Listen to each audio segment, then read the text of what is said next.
à tarde, normalmente eu estou tranquilo. Bem, a partir de agora estamos gravando a aula, né? Se você não concorda com a gravação, pode dar presente e sair e depois assistir a aula pelo Google Classroom. Se você permanece, né? Se concorda em participar da gravação. Então, bom dia a todos, pessoal. Vamos começar a nossa aula, tá? Como eu falei, a gente está terminando, fechando o assunto, né? Falta muito pouco para a gente fechar.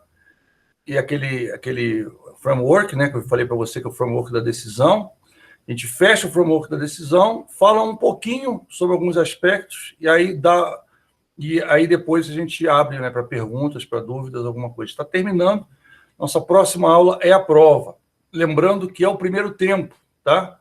E no segundo tempo eu tenho outra prova, tá, pessoal? Então, é só o período mesmo, não dá para estender. Eu vou tentar fazer uma prova um pouco menor, apesar de serem muitos assuntos, como você já deve ter visto.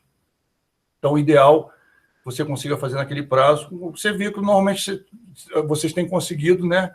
A minha outra prova vocês conseguiram até bem antes.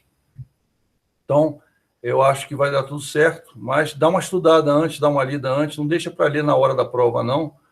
Como eu falei para você, é muita matéria. Se você deixar para ler na hora da prova, apesar de ser com consulta, você pode não se dar bem, né? Vamos lá, então, falando um pouquinho. Mais uma vez, entraram mais 2 alunos. Mais uma vez, bom dia a todos. Então, vamos lá. A gente falou já sobre todos esses aspectos, já falamos sobre identificar a situação, né, que é um problema, uma ameaça, uma oportunidade, tá? Depois você vai fazer um diagnóstico, pode usar 2 dessas ferramentas, o ideal, não uma só, sempre escolha 2 para evitar o viés, tá?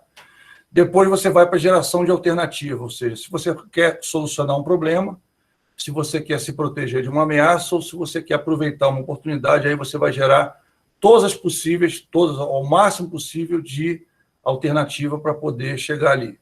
Finalmente, você vai avaliar e escolher a alternativa. Eu diria para você que essa eu acho que é a fase primordial, porque elencar a alternativa, como você viu, são várias formas de elencar, tranquilo, sem problema nenhum. Você pode até usar uma SWOT também para elencar a alternativa, não é a mais recomendável, mas pode usar.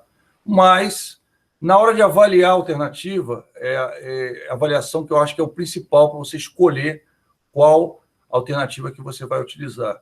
Eu diria que 2 fases são muito importantes. A fase do diagnóstico, de tudo que você tem que fazer. A geração de alternativa é importante, mas às vezes você refina ela durante o processamento, quando você está executando, mas a avaliação da escolha da melhor alternativa ela é uma fase fundamental, porque entre várias alternativas, você pode escolher a alternativa errada, e uma coisa que tinha chance de sucesso passa a não ter chance mais, porque você escolheu a alternativa errada. Então, a gente falou sobre a árvore de decisão, já falamos sobre isso, falamos da análise de vantagens e desvantagens, e vamos começar a falar da técnica Delphi, né, que a gente viu esse slide na aula passada. Eu ia entrar no posterior, eu ia entrar no seguinte, mas aí eu falei, não vai dar tempo, é melhor a gente falar isso nessa aula. Então, só para lembrar o último slide que a gente viu na aula passada, para não ficar solto, né, o assunto, a técnica Delphi, né, é uma das ferramentas para escolher a melhor alternativa naquela situação. Ela é utilizada para fazer entrevistas com especialistas, para realizar entrevistas anônimas, né, que você tem que depois tabular, e é usado para obter comentários de concorrentes. E o uso maior da técnica Delphi, que a gente está vendo aqui, é quando existe um certo grau de conflito e confronto ao tomar uma decisão. Toda vez que você elenca várias alternativas, normalmente, tem pessoas que defendem mais uma alternativa e defendem mais outra, que eles chamam, é o viés pessoal, né? Até um gestor, às vezes, eu prefiro essa. Tá. A questão é, a preferência dele, ela é baseada na experiência dele. Nem sempre a experiência dele é suficiente para determinar o melhor custo de ação. Tá? Por isso que a gente sempre tem que ter, tem que ser meio, eu brinco, né, que a gente tem que ser meio desapegado, vamos dizer assim. O gestor, ele não pode ser apegado a nada, ele tem que ser desapegado, porque as coisas mudam. Então, se você não acompanhar as mudanças, né, e ficar muito ligado, porque no passado eu acertei, agora eu posso acertar de novo. O mundo mudou, não é mais o mesmo mundo que no passado você acertou. Tá? Então, eu sempre tinha uma postura bem humilde como gestor, naquele fato de, poxa, será que aquela decisão daria certo de novo ou não? quando você já coloca esse tipo de pergunta, a tendência é você ter mais sucesso do que aquele, não, eu já fiz isso aí, já deu certo, vou fazer de novo. Às vezes não dá, tá? Então acontece, então a empresa fez tal, vou fazer aqui, vai dar certo também. Não dá, tá? Acontece isso com muita frequência. Então vamos falar um pouquinho da Delphi. A Delphi é usada quando há esse confronto. Você tem escolhas de alternativas muito boas, mas tem umas pessoas que apoiam determinada alternativa, tem outras que apoiam outra.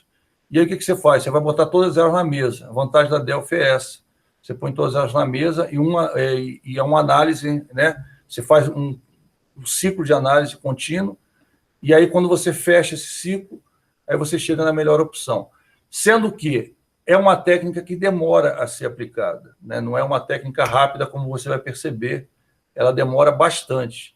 E aí, por conta disso, eu tenho passo a passo para ela, eu vou falar com você, mesmo que você já tenha visto, o ideal é que você use ela da forma que eu vou te apresentar, que é a melhor forma para usar a técnica Delphi num processo de tomar decisão, tá?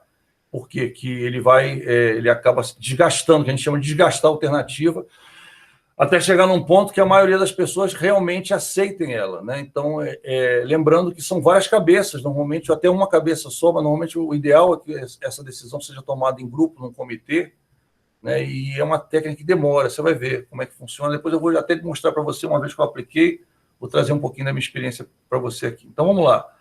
Primeira coisa que você faz, você vai definir o escopo da identificação, ou seja, tudo, né, que identifica aquela alternativa, tá? Então, você vai fazer um formuláriozinho e vai descrever a alternativa, vai falar dela, etc., para ninguém ter dúvida, né? Não basta só botar o título, a alternativa é tal. Por quê? Porque só o título, às vezes, mascara alguns detalhes. Então, a ideia é que você coloque o título e fale um pouquinho do escopo da alternativa, mesmo que já seja incipiente, mas que você entre nessa parte, está muito calor aqui, entre nessa parte do escopo, tá? Você vai definir uma pessoa para ser o facilitador, a pessoa que vai fazer os trâmites, né? Vai entregar os formulários, vai receber, vai repassar o formulário. Então, e aí você vai elaborar os questionários a serem respondidos, tá? O que precisa ser respondido naquela alternativa, sobre aspectos dela, sempre visando a parte de risco e impacto, tá? Porque toda alternativa, independente de, essa facinha, essa daqui é difícil, toda alternativa tem um tipo de risco, tá? E vai oferecer um tipo de impacto, seja ele o gasto, né? Ou seja, o fato de, ao ser implementado, o que vai acontecer, né? O impacto que ela vai dar. E se você também não implementar, qual o impacto que tem dela não ser implementada aquela medida, tá? Então, é interessante analisar isso em termos de riscos e impactos. Claro que são perguntas pertinentes a isso. Depois você vai definir uma lista de entrevistados, né? Que são as pessoas do processo de decisão que você vai chamar, e às vezes pessoas das áreas, pessoa que trabalha com determinada área, que vai implantar a alternativa. É interessante que ela dê a opinião dela, né? Então, você vai trazer ela para o grupo, tá? E a ideia, por exemplo, se você tiver um diretor, um presidente, um cara que tenha, vamos dizer, mais cacife, né? Um cara que... A ideia é que as manifestações dele sejam sempre por último, né? Nunca seja primeiro, mas sempre por último, para não influenciar os demais, como eu falei. Como você vai usar formulário, as pessoas vão anotar os formulários, o ideal é que você não identifique de quem estava determinado formulário. Então, o que o facilitador vai fazer? Vai pegar tudo, recolher tudo e depois redistribuir tudo. Então, ele vai pegar a opinião de cada um sobre aquelas alternativas. A primeira vez, normalmente, a pessoa que é responsável por ter tido a ideia daquela alternativa, ou o implementador, é a primeira pessoa que vai lançar, vai responder o questionário. Depois você vai juntar tudo na sua mão e vai redistribuir os questionários, tá? Vai distribuir. Então, primeiro você distribui para os entrevistados, eles vão responder, aí recebe as respostas dos entrevistados, compila as respostas, redistribui os questionários para os participantes. Você vai fazer isso N vezes, tá? Até todo mundo ter visto todas as alternativas. Por isso que é um processo demorado, tá?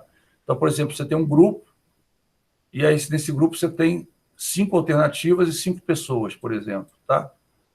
Olha só, ele vai passar, vamos botar 5 pessoas aqui, e são 5 alternativas, cada uma está num questionário, tá? A ideia é que todo mundo passe para você fazer um impacto cruzado, ou seja, cada área vai ter que colocar os prós e os contras de cada alternativa, né? Vai identificar risco, identificar impacto. Então, por exemplo, você tem o formulário 1, formulário 2, formulário 3, formulário 4 e o formulário 5. E você tem a pessoa 1, a pessoa 2, a pessoa 3, a pessoa 4 e a pessoa 5. E aí a ideia é o quê? Que o 2 veja a 1, que o 3 veja a 3, que o 4 veja a 3, e assim vai por diante, até que todo mundo veja todas as 5 propostas e tenha manifestado a sua opinião acerca das 5 propostas. Depois disso, você vai compilar as respostas sempre, tá? Vai compilar o resultado final, você vai, né? Compilou o resultado final, você vai preencher a lista dos riscos obtidos, tá? Lembrando que essa técnica ela está muito ligada a risco e impacto. Opa, preencheu a lista, o que eu faço? O que aconteceu comigo? Eu já fiz várias vezes essa técnica. Normalmente, o que eu fazia? Eu passava, todo mundo via, todo mundo analisava, depois eu pegava os resultados finais e apresentava na tela e abria para discussão. Por que eu fazia isso? Porque para não tornar um processo tão mecânico, ou seja, para os gestores poderem se manifestar acerca daquelas propostas e de como elas chegaram ali. A maioria das vezes não tinha muita discussão, mas às vezes, uma ou outra vez, suscitava, por que aquela ali está assim? Aí a pessoa, principalmente o dono da proposta, reclamava, aí se discutia, chegava a uma conclusão, às vezes se alterava algumas colocações, mas normalmente essas propostas que tinham dúvida não eram as que eram mais votadas, as que eram as intermediárias, que o cara era filho dele, né, vamos dizer assim, e o cara, a proposta saiu da cabeça dele, ou então era a área dele que ia fazer, ele queria uma maior visibilidade, e aí voltava a brigar. O problema, como eu falei aqui, é porque ela é uma coisa demorada, ela demora a ocorrer, não é rápido, tá? Porque essas NVs, todo mundo tem que ver as propostas, todos os envolvidos têm que ver cada uma das propostas e se manifestar de acordo com as perguntas que você elaborou, tá? Então, a ideia é que você acaba tendo... Cada gestor vai analisar, vai dar o viés dele, a visão dele naquilo, e aí, no final, você vai ter o confronto de visões, e eu gosto de apresentar esse confronto de visões antes de fechar. Praticamente já está fechado, né? Mas eu gosto de apresentar. Quando os grupos são menores, você nem precisa fazer isso. Mas quando o grupo é maior, tem 4, 5, 10 pessoas, 20 pessoas, quanto mais gente, mais demora, que você deve ter percebido, quanto mais proposta, mais demora. E a ideia é, no final, você chegar num resultado bem coerente, bem mastigadinho, vamos dizer assim, e apresentar esse resultado, tá? Então, eu apresento, tem uma última rodada de discussão, se todo mundo aceita, ótimo. Se tem alguma discussão, algum esclarecimento, aparece nessa hora, porque o ideal é que todo mundo esteja de acordo, né, ou então a maioria esteja de acordo com aquela decisão, com aquela alternativa, com a escolha daquela alternativa, tá? Então, vamos lá, análise multicritério. Aqui, pessoal, alguma dúvida da Delphi? Acho que vocês já viram, né, os professores devem ter apresentado para vocês, mas se tiver dúvida, tá? Porque talvez a aplicação dela eu tenha feito um pouco diferente, que a aplicação no processo decisório, né? Não é só para avaliação de risco, né? Beleza, o Bruno falou nenhuma dúvida, ótimo. Então vamos lá, vamos seguir. Se você também depois quiser tirar comigo a dúvida, eu estou à disposição, tá? Volto a dizer que eu tenho até uns slides aí, a gente pode explicar mais coisas se você não tiver esse conhecimento, tá? Análise multicritério, provavelmente você não viu, então, por isso, eu vou explicar um pouquinho mais. Mas você vai ver que as técnicas de análise, né, de escolha da melhor alternativa, elas são muito parecidas, tá? Não muda muito, assim. O principal é você ter várias pessoas participando, não ser uma coisa só, uma decisão de 2 pessoas ou de uma pessoa. Você chama pessoas das áreas envolvidas para participar, quando são poucos gestores, né? Mas dá para elas um certo poder de escolha, um poder de convencimento, né? Não torna elas vaquinhas de presépio, né? Então, seja o último, você é o gestor principal, seja o último a se manifestar, para que ela possa se abrir, falar tudo o que ela acha a respeito. E aí, eu sempre digo que quando você dá a oportunidade de alguém falar, a pessoa fala, né? Agora, quando não dá, né, a maioria não vai falar. Então, uma coisa interessante tem uma frase que eu gosto de usar em consultoria, já fica a dica, né? Eu não falo assim, o que você acha dessa proposta? Eu falo assim, como é que você se sente frente a essa proposta? Por incrível que pareça, você obtém muito mais dados da pessoa quando você fala essa pergunta do que quando você fala o que você acha, né? O que você acha, a pessoa fala, pô, eu não entendo nada disso aí, eu não acho nada. Agora, quando você fala como é que você se sente frente a essa proposta, se essa proposta fosse aprovada, como é que você se sentiria, a pessoa acaba expressando a opinião dela. Então, eu gosto muito de usar essa frase, funciona, viu, pessoal? em consultoria, já dica de consultor, tá? Funciona mais do que... O que você acha disso? Cara, não, tem que estudar mais a respeito. Agora você fala assim, como você se sente? Ou seja, eu quero a tua opinião pessoal a respeito disso. Como é que você se fica? Eu consigo extrair muito mais do que na primeira pergunta. Muita gente me fala muito mais, tá? Então fica a dica, né? Como você se sente a respeito dessa proposta. Então vamos lá, falando, eu vou usar autores, tá? Porque você vê, baseada, né, na opinião de alguns autores. Vai funcionar, Bruno. Pode testar que funciona, viu? Palavra de consultor. Pode testar que funciona, né? Como eu falei para vocês, desde 2012, antes eu já prestava consultoria, tá? Mas eu prestava de forma não tão profissional, né? Mais assim, ajuda para amigos, né? A partir de 2012, eu comecei a prestar, ou seja, já tem 8 anos, eu presto consultoria profissionalmente, emito nota, né? Faço avaliação, orçamento, mando proposta, quer dizer, já desde 2012 eu faço isso profissionalmente. A minha empresa ela tem a opção de curso, né, de treinamento e também de consultoria. Então, eu presto consultoria, só essa pandemia que me deu uma paradinha, vamos dizer assim, porque várias empresas, né, estão segurando, né, não sabe o que vai acontecer, não sabe quanto tempo. Então, a empresa que tem grana, ela não vai contratar consultor agora, ela vai esperar, né, raros casos. A não ser quando a empresa, por exemplo, precisa ir para online, né, que foi o caso de 2 aí, quer fazer um site, fazer alguma coisa, eu também faço isso, como eu trabalhei com informática, eu acabo atendendo em termos de segurança, em termos de informática, em termos de planejamento estratégico, né? Em vários casos eu consigo atender em termos de gestão, orçamento, por ter dado aulas em vários temas e também, né, por ter trabalhado em vários temas da administração, acaba sendo fácil para mim fazer isso. Ainda o fato de ser formado em contabilidade também ajuda.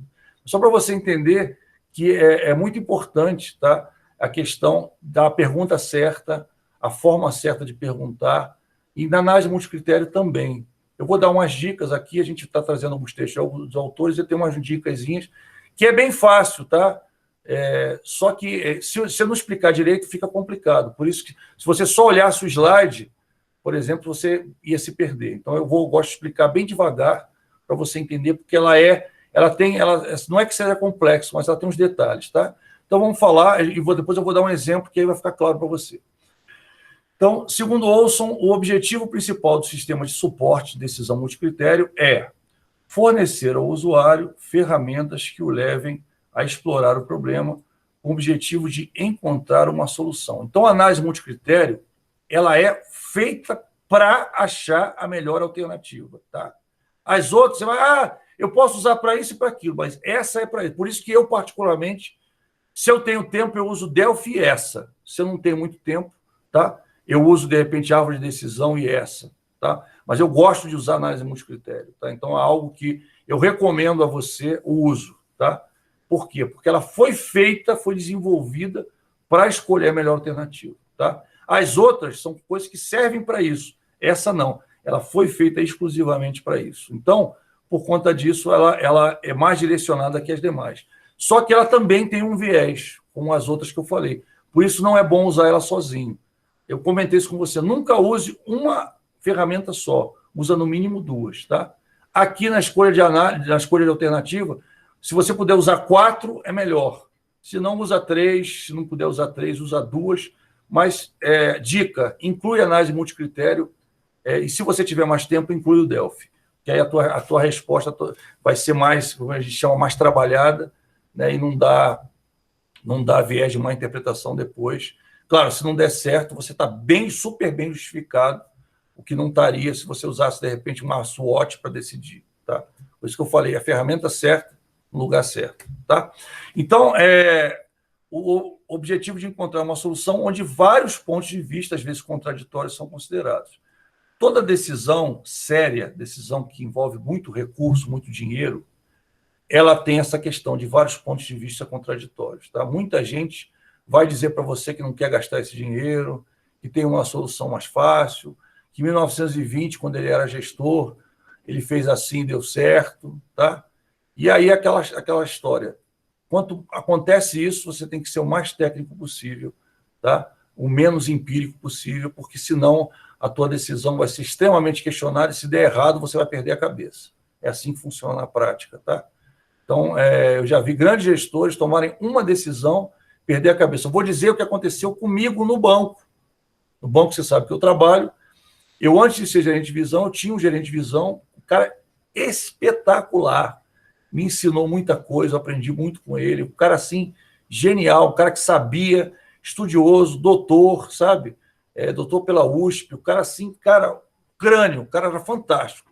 Fantástico mesmo. Tinha PhD. O cara era bom. Sabe aqueles caras bons? Só que ele tomou uma decisão errada. E sabe por que ele tomou essa decisão errada? Porque ele achou que sabia aquela história.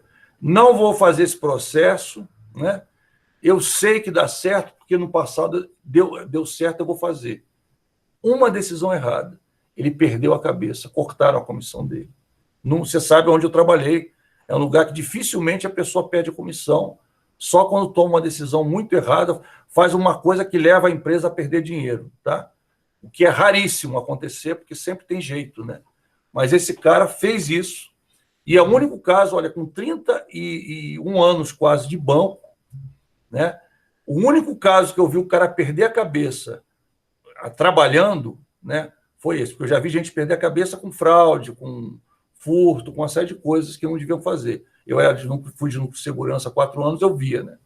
Mas a primeira vez que eu vi um cara trabalhando, fazendo bem o serviço, mas porque tomou uma decisão, escolheu uma alternativa errada, aquilo levou ele a perder a cabeça, tá? Então, só foi um caso assim sério, né? Porque depois que você cometeu erro, é normal. Agora, ele cometeu um erro e não tinha justificativa. É aquilo que eu falei para você. Quando você comete um erro e o teu erro não está baseado num critério, numa análise, numa ferramenta, é indesculpável. Então, o cara roda. Se for empresa privada, o cara roda mais rápido ainda. Ele demorou um pouquinho para rodar, mas rodou. Entendeu? É aquilo que eu falei. E foi uma decisão que ele tomou baseada no que ele achou, né? Uma decisão ancorada. A gente vai falar sobre isso mais adiante. Tá? Então, a análise multicritério, ela elimina esse tipo de coisa. Se você usar Delphi, análise multicritério, acabou. Tá? Ninguém vai questionar a tua decisão. Pode não dar certo, mas ninguém vai questionar. Tipo assim, você fez tudo para achar a melhor alternativa. Pois é, não deu. Faltou uma variável que eu não considerei, houve uma mudança que eu não considerei, isso pode acontecer. Mas, usando essas ferramentas, eu diria para você que você tem 95% de chance de dar certo a tua solução. Talvez não dê exatamente o resultado que o cara quer, mas é a melhor alternativa. Tá? Então, chegou a ser a melhor alternativa. Por quê? Porque você envolveu todo mundo, né? Considerou várias coisas. Então, quer dizer, é bacana. Tá? Então, vamos lá, continuando. Análise multicritério. Conforme afirma Moura, a análise multicritério baseia-se num mapeamento de variáveis. Olha só por que é tão importante. Um mapeamento de variáveis por tema e por informação. Para tanto, faz relevante definir o grau de pertinência de cada tema e informação, chama-se de plano de informação, e cada um de seus componentes para a construção do resultado final.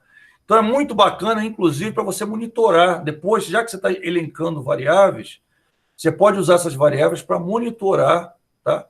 Se vai ter alguma alteração, se você vai precisar alterar a execução. Tá? Então, é como se fosse... Você está baseando um cenário, você vai montar um cenário e, baseado naquele cenário, você vai tomar a melhor alternativa. Tá?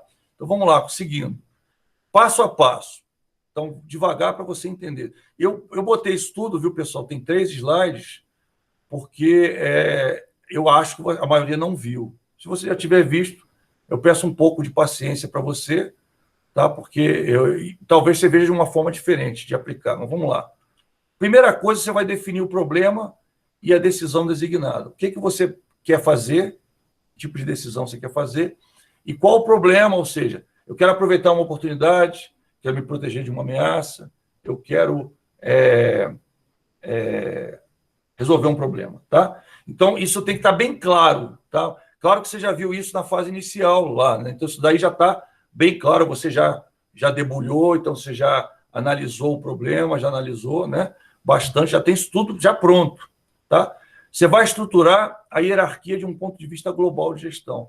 Ou seja, o que é mais importante você fazer e o que é menos importante. Né? Às vezes, numa decisão, você tem vários aspectos. Né? Qual o aspecto mais importante, qual o aspecto menos importante. Tá? E aí você pode elencar com várias pessoas, não ficar só na sua cabeça isso. Tá? Agora que é o rolo, né? Que é o maiorzinho, que eu vou devagar para você entender. você vai construir uma matriz de comparação binária. O que é matriz de comparação binária? Sim ou não, né? Que é ou não é, tá? Aí é que está a dificuldade, né, de você montar a primeira. Depois que você monta a primeira, nunca mais você vai ter dificuldade. Criando o impacto de cada elemento sobre cada critério de referência do nível superior, tá? Eu vou explicar depois, tem um exemplo, tá? Mas só para você entender, eu acho que falando só fica difícil, mas guarda essa sequência, tá? Que você vai entender depois. Quando conjugados dois elementos, a maioria dos indivíduos preferem formular uma apreciação que exprime as suas preferências para um número inteiro. A matriz permite transcrever esse valor a uma dada posição e o recíproco, o inverso, de outra posição simétrica. O elemento situado à esquerda é, por convenção, examinado em sua função relativamente ao elemento situado no topo da matriz, tá? Então, eu sei que você talvez não tenha entendido nada no exemplo, você vai entender, mas guarda isso aí, tá? E agora, ao final, você vai obter todas as apreciações necessárias para desenvolver o conjunto de matrizes da terceira etapa. Então, você vai fazer 2 desenhos, tá? No final, você vai gerar 2 desenhos e a gente vai falar disso. Tá? Um exemplo português. Vamos lá, um exemplo português para você. Um certo engenheiro civil recebeu 2 ofertas de emprego 1 e emprego 2. Tá? Então, vamos lá. Então, o engenheiro civil, está vendo? Está em euros, está vendo? Exemplo português. Tirei de um livro, tá? Exemplo português. Então, você tem um salário, o cara, por exemplo, ele tem o primeiro critério, é que ele vai receber o salário anual de 14 meses. O que é isso? Ele recebe 13º, né? E recebe férias. Então, ele recebe 14 meses por ano, tá? No emprego 1, ele recebe 14 mil euros. No emprego 2, 21 mil euros. Se fosse só por isso, você escolhia essa, né? Essa aqui está ganhando mais. Eu vou escolher esse é o critério principal, né? Pode ser que seja, no teu caso pode ser que não, tá? Isso aqui é o salário ano, tá, pessoal? Não é o salário mês, não, tá? 14 mil euros, 21 mil euros, salário ano, tá? Então, é uma boa grana, mas não é tanta grana assim. Fica calmo.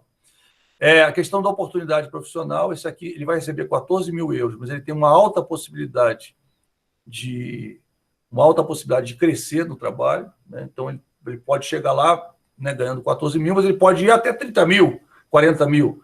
Ele tem uma alta possibilidade de subir, né, no emprego, tá? Aqui ele tem uma baixa, ele vai ganhar 21 mil por muitos anos, talvez o resto da vida. Ele entra naquela função e não tem muito que subir, tá? Então, isso aí você tem que analisar pela questão da oportunidade profissional. É claro que, se você for um cara novo, vocês, por exemplo, estão começando a carreira de vocês agora, muito provavelmente o emprego 1 é jogo para você, porque você tem anos ainda para você correr atrás disso. Já um cara que esteja mais velho, né, mais ou menos na minha faixa etária, mais velho que eu um pouco, né? Estou novo, né, pessoal? Não estou tão velho assim. Um cara que esteja mais novo que eu um pouco, não sei o quê, mais velho que eu um pouco, né? Já esteja pensando, pô, não, já estou quase me aposentando, não sei o quê, não sei o que lá. Ele vai querer ganhar muito logo, né? Porque em breve ele vai se aposentar, então não vai ter muito espaço para crescer. Então, a segundo emprego talvez seja melhor. Você está vendo? Eu estou fazendo várias análises só com base num quadro, tá? Só para você pensar como é que é interessante isso. A localização. Esse aqui fica numa capital, fica em Lisboa, tá? Esse aqui fica em Coimbra, que é uma cidade... Não sei, eu conheço Coimbra, tá? Já fui lá. Praticamente só tem a universidade, que é enorme, e o resto é uma cidade pequena, tá? Uma cidade de estudantes, né? Uma cidade pequena, não tem muita balada. Em Lisboa tem balada. Lisboa tem balada, tá? Lisboa é legal. Agora, Coimbra não. Coimbra está do interior, né? Então, você vai lá, não tem muito o que fazer, aquela vidinha pacata, né? Você vai com a tua família, é um bom lugar para você criar filhos, né? Enquanto que Lisboa não é tão boa assim para você criar filhos, porque tem tudo que uma cidade grande tem, né? Tem droga, tem, né? Como é que é? O nome é sexo, drogas e rock and roll. Tem essas 3 coisas lá. Lisboa tem muito isso. Coimbra já não, é uma cidade pacatinha, tranquila, bacana, muito bonita, sabe? Gostei muito de Coimbra, né? Peguei até aquele negócio fui na Universidade de Coimbra, comprei aquele como é que é? Porta-crachá, né? Coimbra, né? Bacana, muito legal, bacana mesmo. Fui na biblioteca de Coimbra, é linda, maravilhosa, parece aquela biblioteca do Rio de Janeiro, toda madeiramento, é mais bonito que essa, madeiramento, milhares de livros raríssimos, cara. Quem gosta de livro fica doido quando vê, né? Inclusive, botei meu livro, se você for Coimbra lá alguma vez, você vai achar meu livro lá, que eu doei 2 livros para a Biblioteca de Coimbra. Então, lá, se você quiser ir lá, vai achar meu livro lá, Biblioteca de Coimbra. Né? E a questão do custo de vida. Em Lisboa, é uma grande cidade, eu tenho um custo de vida alto, é igual Brasília, tá? A comida é caríssima, é caro demais, entendeu? E moradia cara, né? Então você tem um custo de vida alto. Enquanto que no emprego 2, tá? Você tem um custo de vida de médio para baixo, porque na cidade do interior você compra coisa fresca, né? Tem muita vendinha, muita feira, né? Tem supermercado, mas tem muita feira, você compra muito mais barato na feira, compra direto do produtor. Então são dois estilos de vida completamente diferentes, né? E aí, com base nisso, você vai traçar um gráfico. Como é que é o gráfico que você vai traçar? Olha só. Você vai escolher o emprego, que é o que você está procurando, né? Ou seja, essa é o problema que você quer resolver, tá? E você vai analisar frente a esses critérios: salário, oportunidade profissional, localização, custo de vida, e vai fazer composições. Por exemplo, emprego 1, eu tenho aqui você pode usar as linhas, pode dar notas, tá? Aí você vai ver que é parecido com outro processo que a gente viu que tinha peso, lembra? Então aqui você vai dar um peso, tá? Para cada opção. Segundo, como eu falei para você, se você for um cara que esteja no início da sua vida, provavelmente não casou ainda, provavelmente Lisboa vai ser um negoção para você, né?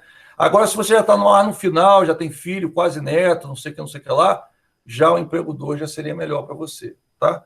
Então, você vai elencar qual critério, né? Quais os critérios são mais importantes, o C1, C2, C3, C4, e baseado nisso, tá? Você vai traçar e vai fazer as relações entre, né, salário, oportunidade profissional, localização, custo de vida, tá? E aí, com base nisso, você vai fazer a sua decisão pelo emprego 1 ou pelo emprego 2, tá? Ok? Tranquilo, pessoal? Tudo bem? Entenderam? Alguma dúvida com relação a isso?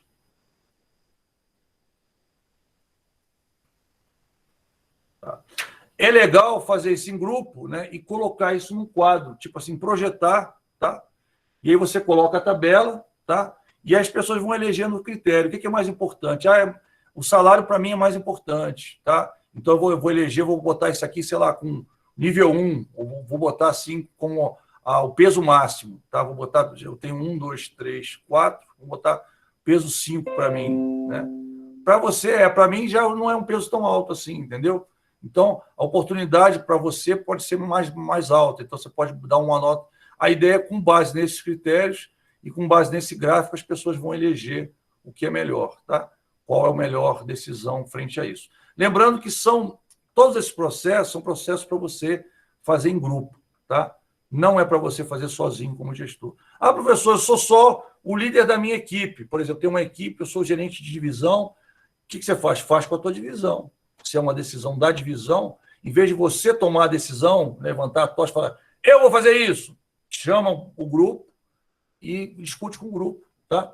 Se não envolve outro gerente, chama esse gerente para uma sala e conversa com eles mostrando. O bom dessa metodologia é que ela é uma metodologia gráfica, então todo mundo está vendo o que está acontecendo e está decidindo junto, né? Eu gosto muito de usar análise multicritério e usar o Delphi, tá? Eu gosto muito de usar essas duas, porque sempre você tem um resultado muito bom e as pessoas acabam, vamos dizer, tendo uma decisão conjunta ou da maioria que acaba direcionando para determinada coisa, e isso é muito bom. Esse processo, ele evita o efeito âncora, que a gente vai falar mais adiante, tá? Então, até aqui tranquilo? Podemos seguir? Podemos, já tem tranquilo aí. Então, agora a gente vai falar de outra fase, que é implantar a decisão escolhida. O que eu vou fazer para implantar a decisão escolhida, tá? Plano de ação, tá? Então, simples assim. A gente já viu tudo, né? Você vai ter que fazer um plano de ação, tá? Então, não basta chegar, vou fazer a melhor alternativa é essa. Chegou. E agora? E agora você vai fazer um plano de ação. Como é que você vai fazer o plano de ação? Né? Fácil, você já viu essa ferramenta antes, né? A gente vai falar dela agora. Vamos lá. Primeiro, né, falar um pouquinho da implementação e depois da ferramenta que você vai usar. Implementação de uma decisão é algo visto como mais importante que a decisão em si, pois de nada adianta escolher a melhor alternativa se essa não for executada corretamente. Após a tomada de decisão, é preciso divulgá-la corretamente para seus executores e realizar uma distribuição de tarefas adequada. Para tanto, faz necessário o desenvolvimento de planos de ação elencando datas entregáveis e responsáveis. Até aqui eu acho que eu não falei nenhuma novidade para você, tá? Vamos lá. Como é que eu vou fazer o plano de ação? Até isso eu vou te ensinar. É quase que uma consultoria que eu estou dando para você. Quase que uma consultoria, tá? Então, o que eu vou fazer para você? O que você vai usar o 5W2H? Você já conhece, né? Que já vi que vocês já viram aí em pelo menos uma disciplina, vocês já viram isso. Todo mundo. Tem alguém que não conhece 5W2H? O professor nunca viu, põe assim. Eu não conheço, coloca aí eu. Todo mundo já viu, né? O que é 5W2H? Né? Gestão de qualidade, exatamente. Você está vendo nesse período, né? Está fazendo com o Marisalvo, não é isso? É o Marisalvo que é o professor de gestão de qualidade? É ele? Eu trabalhei com o Marisalvo na Direl, no Departamento de Ações e Tesouraria, antes de ser gerente. Eu trabalhei com o Marisalvo. Então, já conheço o Marisalvo, mais de 10 anos já. Muito tempo já que eu conheço ele. Pelo menos todas as disciplinas. 5W2H é uma coisa super simples, só para você saber o que você vai falar, tá? Então, o que você vai fazer? That, né, que é o quê, who, que é quem, when, que é quando, where é onde, why, por quê, how, como e how much, quanto, tá? Claro que, às vezes, você num plano de ação, você não tem tudo definido, tá? Por exemplo, o quanto é uma das ferramentas mais úteis, com certeza. E é uma das mais bobas, né? É super fácil, super fácil. Por quê? A ideia é você lembrar do que precisa ter no plano de ação, tá? Porque se faltar algum elemento desses, às vezes esse elemento é primordial, né? Por exemplo, exatamente como se fosse um checklist, né, Bruno? É um checklist, tipo assim, o que eu preciso botar no meu plano de ação? Isso, tá? Então, aqui tem um modelinho de plano de ação, tá vendo como é? Tudo mastigadinho para você, tudo mastigadinho. É disciplina que eu falo assim, é prática pura. E tudo isso, tá? Saiu de um autor, saiu de 2 autores, 3 autores, você vai ver o Alberto, vai ver um monte de gente aí que a gente vai colocar, vários autores que estão falando, né? A gente está seguindo uma sequência lógica, falando sobre o mesmo framework que a gente está usando, que é de outro autor. A gente estava usando o mesmo framework, e sobre esse framework está fazendo praticamente um overview sobre toda a administração, sobre todos os aspectos da administração. Então, se você viu isso em várias disciplinas e fala assim, professor, como é que eu vou aplicar? Você agora está aprendendo como é que você vai aplicar, tá? E aqui, o que você vai fazer no plano de ação? Você vai colocar o nome da decisão, é importante botar, tá? Porque com o tempo, as decisões são muitas na empresa. E aí você acha um plano de ação, alguém pede para você justificar, você não sabe exatamente o que está sendo feito. Então, sempre coloca a decisão. Tem empresas, por exemplo, a empresa que eu trabalhei, ela tinha um número. A gente tinha uma carta, um documento, né, que a gente fazia, e a decisão ficava numa nota, né, nota técnica, que a gente chamava. E aí, nessa nota técnica, ela tinha um número. Então, a gente colocava o número da decisão aqui, tá? E colocava o que era, tá? Que era o resumo, que é o título, né, da própria nota técnica, tá? Aí você tinha os objetivos. Está ouvindo aí? Carro do ovo. Então tá. Esse aí, falei para você que só passa 2 vezes por semana, uma vez por semana, esse é mais raro, né? Aí você vai botar os objetivos daquela decisão, tá? Por que é importante botar os objetivos? Ou os resultados que você quer, né? O resultado é importante para quê? Para avaliar depois do final se você chegou ou não. Então é importante colocar isso, tá? Vital colocar isso. Colocar os riscos associados para você deixar isso bem claro para quem está fazendo, tá? Então é muito importante colocar. A gente fazia isso tudo dentro de uma nota, tá? Colocava os campinhos, botava a nota, e no final, no anexo, tinha o 5W2H, tá? Estava no final para ficar fácil todo mundo ver. Tinha casos, quando o 5W2H era pequenininho, a gente colocava no próprio corpo da nota, tá? Às vezes são 3 atividades, 4 atividades, colocava no corpo da nota. Quando era maior, a gente colocava no anexo. Anexo da nota, colocava plano de ação. Anexo da nota, plano de ação. E aí você define o que você tem para fazer, tá? Vamos lá, o que você tem para fazer, por que você está fazendo, como você vai fazer, quando você vai fazer, onde vai ser feito, quanto vai custar e quem vai fazer. Importante, quem vai fazer vital, o que vai fazer vital, como vai fazer, às vezes você pode só de uma forma, e quando, tá? Então, porque o onde, às vezes, é na própria empresa, então, às vezes, você não precisa definir, tá? Às vezes não precisa definir. Quanto, às vezes, demora, né, para você chegar à conclusão, mas é importante definir também, tá? Então, ou seja, pelo menos tem que ter isso, tá? Esses 5 itens aqui, no mínimo, no mínimo, no mínimo, no mínimo. O porquê, às vezes, é tão óbvio que você não precisa definir, e onde, às vezes, é na empresa mesmo, você não precisa definir. Tirando isso, esses 5 aqui são fundamentais, são vitais, terem qualquer plano de ação, tem que ter. O quem, então, é fundamental. Se você não põe quem, já era. Já contei para você a história do cachorro que tem 2 donos. Ele morre de fome, né?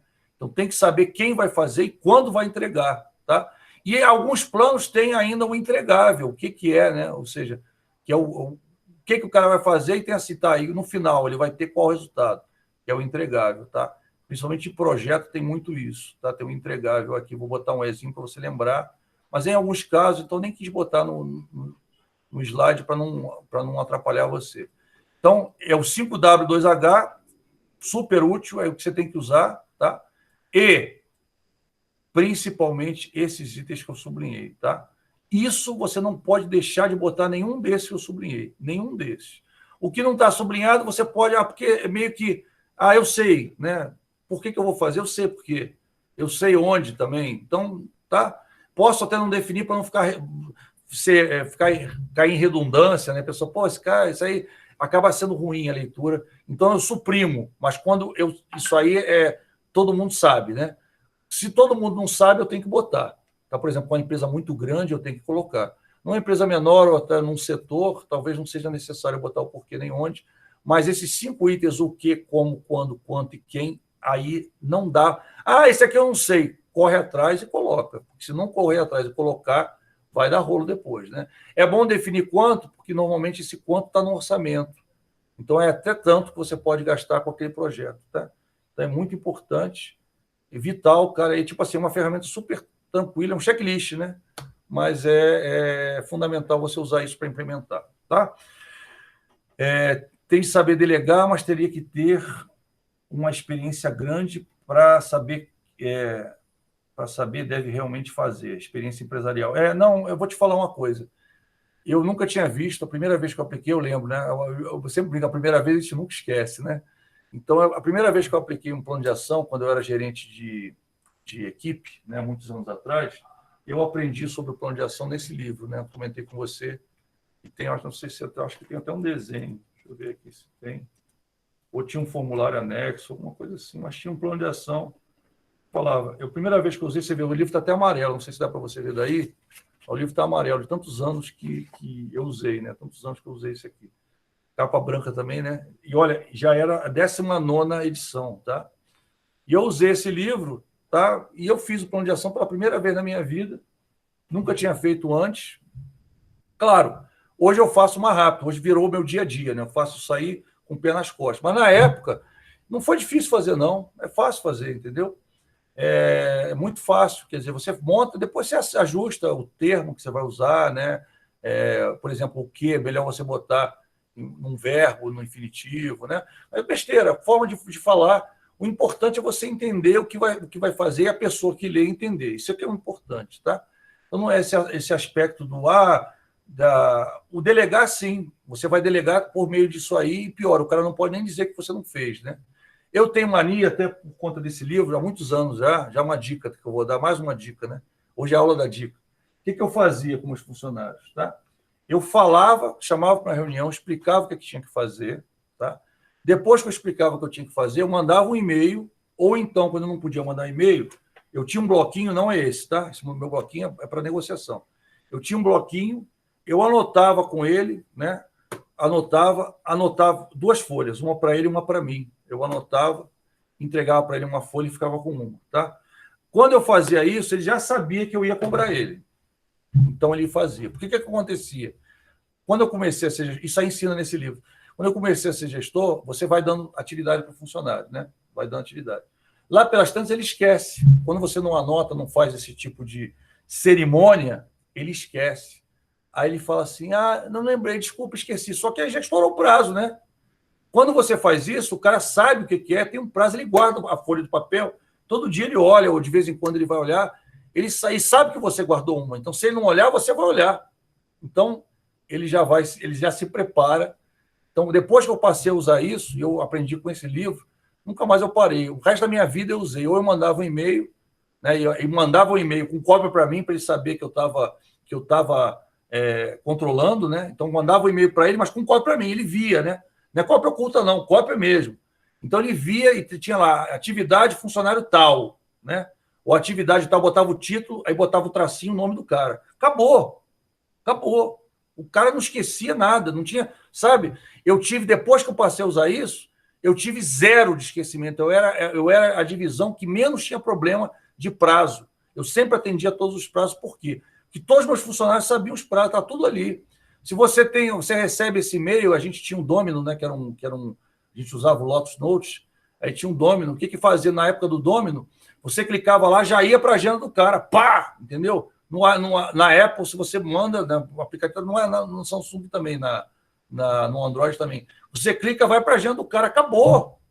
Né? Do e-mail vai para a agenda do cara, o cara fica. Está cercado, entendeu? Não dá para o cara dizer assim, não lembro. Você falou, eu não lembro, esqueci. Ó, né? Já dizia Confúcio, né? Se ouço, esqueço. Se vejo, eu guardo. Se eu faço, eu aprendo. Tá? Pelo menos o cara tinha que ver. Eu sempre fazia assim. E funcionava, tá? Eu era a divisão que menos tinha problema, sempre atendia os prazos. Difícil, olha, nunca tinha problema por causa disso, porque todos os funcionários sabiam. Tinha gente que até falava, esse cara é Caxias, não... até decisão pequena eu fazia assim, coisa boba, né? Ah, não precisa mandar o e-mail, não. Eu falei assim, não, cara, eu preciso mandar porque é o meu controle. Né? Só que não era só o meu controle, era o controle dele também. Né? Então, tá vendo? Você está ganhando dica de consultor, de graça, tá vendo? Beleza, vamos continuar aqui então. Então, eu implementei a decisão escolhida, tá? Além de implementar os aspectos principais do processo de tomada de decisão, de avaliar a implementação, confrontar o que se pretendeu fazer com o que efetivamente foi feito. Eu vou falar de novo sobre isso, mas só para você entender. Eu faço o plano de ação, eu divulgo o plano de ação, eu implemento e eu acompanho se está sendo feito mesmo, né? Porque pode ser que alguém esqueça, não tenha recebido meu e-mail, nem meu papelzinho, esqueça, né? Então, eu tenho que acompanhar fulano, e aí, como é que está o negócio, né? Semanalmente, dependendo, agora quando é um prazo maior, mensalmente ou quinzenalmente, eu tenho que ligar para o cara, e aí, como é que está indo, não sei o que, para acompanhar, se eu não conseguir ver isso através de um sistema, tá? Então, né, bem simples. E avaliar o resultado, né? A última coisa, o que eu vou avaliar? Previsto com realizado e o alcance dos objetivos na tomada de decisão, se eu conseguir alcançar o que eu me propus a alcançar, tá? Então, bem tranquilamente, né, só falando sobre isso, eu vou comparar o resultado que eu queria alcançar, se eu alcancei, o que estava previsto com a minha decisão, se eu conseguir realizar, e o alcance dos objetivos, até ter um pontinho a mais, o alcance dos objetivos da tomada de decisão, tá? Esse pontinho aqui a mais não existe. Deixa eu dar um X aqui para depois tirar aqui. E não tem. Tem um monte de gente saindo aí da reunião, cara. O que está vendo aí? Né? Tem uma coisa que eu aprendi trabalhando em grupos que não custa nada lembrar as pessoas ou avisar quando você acha que tem alguma coisa errada. Incrível como a maioria das vezes eu pensei em fazer isso, não fiz, aconteceu algum problema. É verdade, é verdade. As pessoas esquecem, por incrível que pareça. Eu vou te falar uma coisa, eu tinha um índice baixíssimo de esquecimento, tá? Eu, às vezes, esqueci de cobrar, mas eu tinha o controle e o cara sabia que eu estava com o controle. Essa é a questão, entendeu? O cara sabia que a qualquer momento eu podia lá botar o nome dele, que tem nos e-mails, iam vir todos os e-mails, eu ia saber exatamente tudo que ele tinha para fazer, né, naquele momento. O que eu fazia? Quando acabava, resolvia, eu jogava numa pasta de resolvido, dentro do próprio e-mail. Então, eu procurava na pasta, na caixa de entrada, botava o nome da pessoa, vinha todas as atividades que o cara tinha por fazer. Olha como é que tranquilo, né? E é uma coisa super simples. Eu aprendi nesse livrinho, antes até de ter e-mail, né? E depois, com o e-mail, ficou muito mais fácil, né? Porque eu não tinha que juntar papel. Aí, o que eu fazia? Eu botava o nome do fulano. Por exemplo, tinha um cara lá que a gente chamava de Paraná, o cara que trabalhava comigo. Era um dos melhores funcionários que eu tinha. Gente boa, um cara super responsável, muito bacana mesmo. Ele tinha um nome, né? Claro, mas todo mundo chamava ele de Paraná porque ele veio lá de Curitiba, o cara via falando de Curitiba, tomava chimarrão, né? O curitibano toma chimarrão, mas o chimarrão não é tão forte quanto o chimarrão do lado gaúcho, né? Então ele estava sempre com o chimarrão na mão. E aí o que acontecia? Eu via lá, botava assim, Paraná, né? Tinha o nome dele, mas todo mundo chamava de Paraná. Vinha todas as atividades do Paraná, né? O que eu podia fazer? Ainda podia imprimir, se eu quisesse, todos os e-mails, né? Mas eu não fazia isso. Aí eu pegava um e-mail que eu sabia que estava quase vencendo, mandava para ele e falava assim, como é que está a atividade tal? Um cara, super fácil. Então, a forma de gerenciar. Eu já passei isso para várias empresas que eu prestei consultoria e as pessoas ficam assim, uma coisa tão simples, né? Mas que vem de um livro tão simples, tão barato. Eu acho que esse livro aqui, pessoal, eu acho que custou R$7 na época que eu comprei, entendeu? Impressionante, né? Vamos falar sobre isso, agenda futura, vamos falar sobre isso aí. Bem lembrado, viu, William? Muito bem lembrado, tá? Avaliação de resultado pode considerar efeitos secundários e agenda futura, com certeza, tá? Você pode... Lembra que a gente fez uma... Eu até mostrei, vou voltar lá no processo só para você ver. No início a gente falou sobre isso, né? Eu estou fechando, então a gente volta para o início para lembrar. Então vamos falar um pouquinho sobre isso, tá? Avaliar os resultados da decisão implementada. O mais importante do que tomar uma decisão frente a alcançar um objetivo é saber se conseguiu alcançá-lo, né? Isso é fundamental. Para tanto, faz necessário comparar o que era pretendido antes da decisão, tá? O que era pretendido antes, o objetivo ser alcançado ou planejado, com o que foi efetivamente feito, realizado, tá? Confrontando os resultados obtidos com os previstos. Então, você vai pegar os objetivos, por isso que você coloca naquele formulário, tá? Você vai colocar lá resultados, objetivos, vai colocar lá isso lá, tem que colocar no plano de ação. Eu já vi plano de ação que não tem aquilo. O que acontece? Você tem várias decisões, você se perde. Aí, no final, acabou, você volta no formulário e vê assim, eu alcancei isso, não, faltou isso. Foi isso justamente que o William falou. Faltou isso aqui. Eu implementei, achei que ia dar 100% certo, mas faltou esse aspecto. O que você faz? Você volta a planejar. Você vai fazer a segunda agenda futura, né? Como o William bem lembrou. Tá? Então, você vai comparar o objetivo com o alcançado. O que você alcançou? O que você realizou? O previsto que você realizou. Tá? Aí, baseado nisso, só para você lembrar, como o William bem colocou, só para a gente voltar aqui rapidinho, só para falar sobre quanta coisa a gente já viu. Para estudar, hein, pessoal? Não deixa para prova, não. Deixa para prova, não, hein? Só para a gente ver que a gente viu lá no iniciozinho, tá? Quando a gente estava vendo o processo desse aqui. A gente lembra, identifica a situação, tá? Faz o diagnóstico, como você viu no framework nosso, né? Desenvolve a alternativa, avalia a alternativa, seleciona e implementa. Tudo isso a gente já viu no nosso framework. Depois você faz, monitora e vê no final. E aí? Vai comparar, né, o previsto com o realizado. Tá? Aí comparou. Tá? Comparou. Faltou alguma coisa, o realizado não cobriu tudo que você queria. Às vezes, durante o processo, você previu, conseguiu realizar, mas não resolveu, né? Aí o que você vai fazer? Você ou identifica novas atividades para fazer e volta. Atingir o objetivo? Não. Então, identifica a situação, diagnostica, desenvolve a alternativa, avaliação de alternativa, seleciona e implementa de novo. E faz de novo o feedback. Isso é um processo contínuo, tá? A pessoa... A ideia... Agora, quando você consegue atingir, se sim, atingiu, acabou. Morreu aí. Se eu atingir o objetivo, não tem porquê eu ficar tendo uma agenda futura, né? Mas eu posso também, às vezes, ter um efeito secundário que eu não previ, como o William também colocou. Às vezes eu implementei aquela decisão, aquela implementação surgiu um problema. Por isso que eu tenho que avaliar. Pode ter surgido um problema, pode ser alguma coisa que aconteceu, eu tenho que avaliar, identificar a situação, diagnosticar, desenvolver alternativa, avaliar a alternativa, seleção e implementação. Pessoal, com o tempo, você fica craque nesse negócio e você faz rápido, tá? O problema é não deixar de fazer, tá? Por quê? Aí aparecem os problemas da gestão, que a gente vai falar disso agora, tá vendo? Você fala, professor, é super completa a matéria, a gente está falando tudo, tá? Tudo relacionado a isso, a gente está falando. Você deu um overview sobre toda a administração, tudo que você viu em todas as disciplinas, você está vendo, vamos dizer, um suquinho, um resuminho aqui, totalmente voltado à gestão empresarial, tá? Para você ter uma ideia, como eu falei, isso é matéria de pós-graduação, né? É uma matéria que está mais para pós-graduação do que para graduação, que tem muito conceito, mas tem muita prática também. Então, implementei a decisão, a gente já falou, avaliei, tá? Voltei para aquele negócio lá, e agora, o que eu vou fazer? Influências culturais e outros aspectos do processo de apoio às decisões. Vamos falar um pouquinho sobre isso e depois sobre os problemas das decisões, tá? Então, vamos falar um pouquinho sobre esses dois aspectos.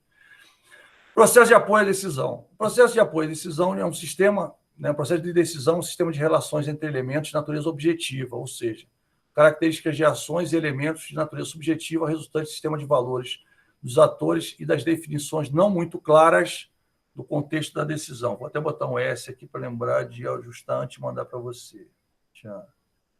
Engraçado que eu já dei essa matéria no período anterior, tá? E, às vezes, eu descubro alguma coisa. Sabe por quê? Porque eu vejo o problema, corrijo aqui, então, na minha mente, está corrigido, e eu esqueço de corrigir. Tais elementos são intrinsecamente ligados e não poderão ser esquecidos no apoio à decisão, tá? Considera aspectos objetivos inerentes às características alternativas a serem avaliados e também os subjetivos, inerentes ao juízo de valor dos decisores no contexto do programa de decisão. Ou seja, às vezes você vê, o cara tem aquele estilo de liderança dele. Tá? Por exemplo, vou dar um exemplo bem antigo da minha vida. Eu tive um gestor que o cara, todo mundo achava que o cara era chato e era grosso. Tá? Ele era um cara que era até grosso para dizer bom dia. Você falava para ele assim, bom dia, ele falava, bom dia, P nenhuma, bom dia, porcaria nenhuma, para não dizer outra palavra. Ele usava outra palavra, não usava porcaria. Tá? Então, você, por exemplo, vê o cara todo estressado, super estressado. Inclusive, ele morreu cedo. Tá? Eu descobri, pouco antes de sair do banco, ele tinha morrido. Teve um infarto, porque ele era um cara, o cara era pilhado o tempo todo. O cara era pilhado. E eu me dava bem com o cara. Por que eu me dava bem com o cara? Porque ele era um cara que eu sabia, tá? Que tudo que eu fizesse eu ia ter que justificar para ele. Eu sabia disso.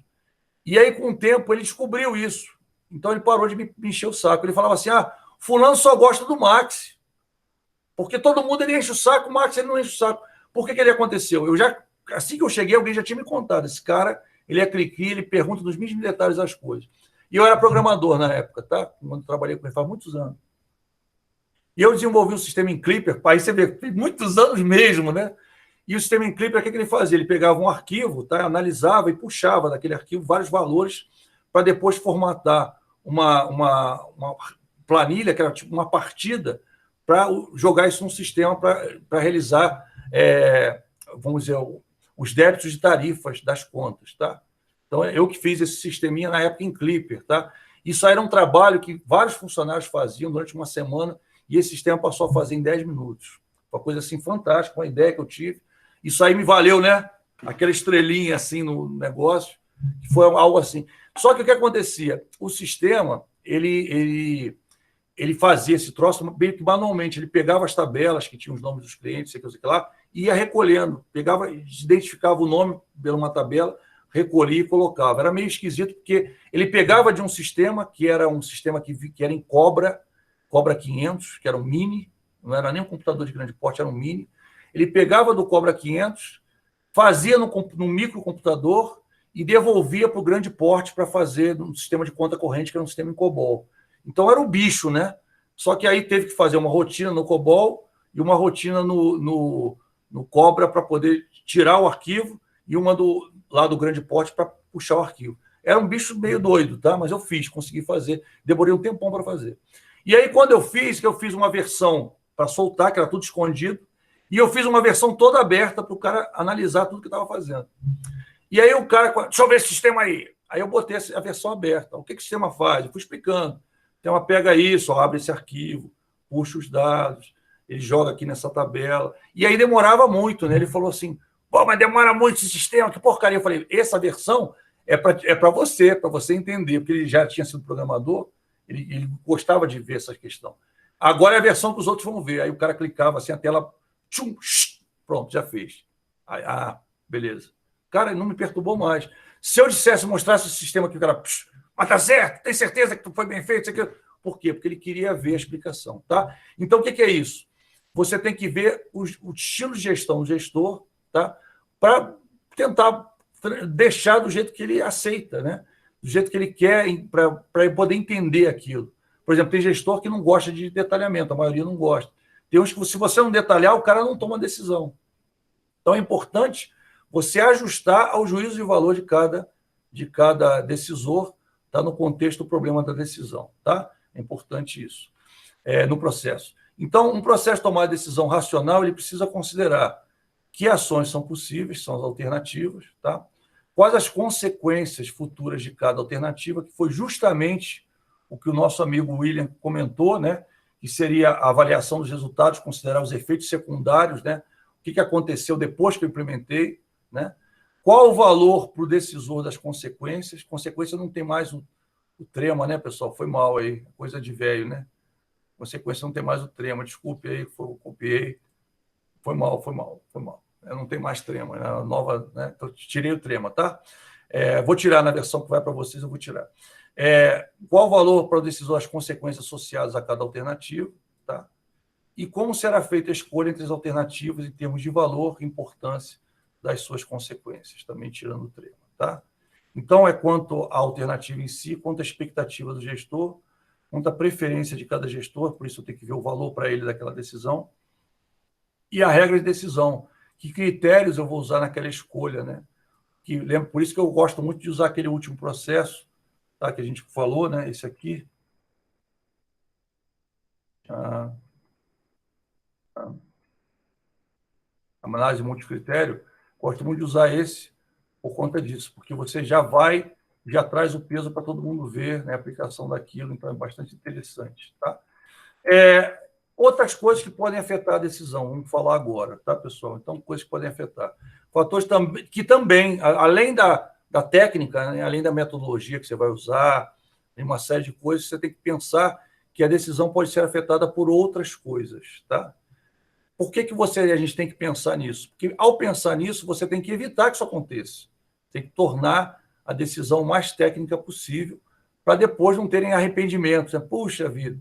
Mas o gestor ele considera vários aspectos. Eu vou comentar. O primeiro aspecto que ele considera é a cultura organizacional da empresa.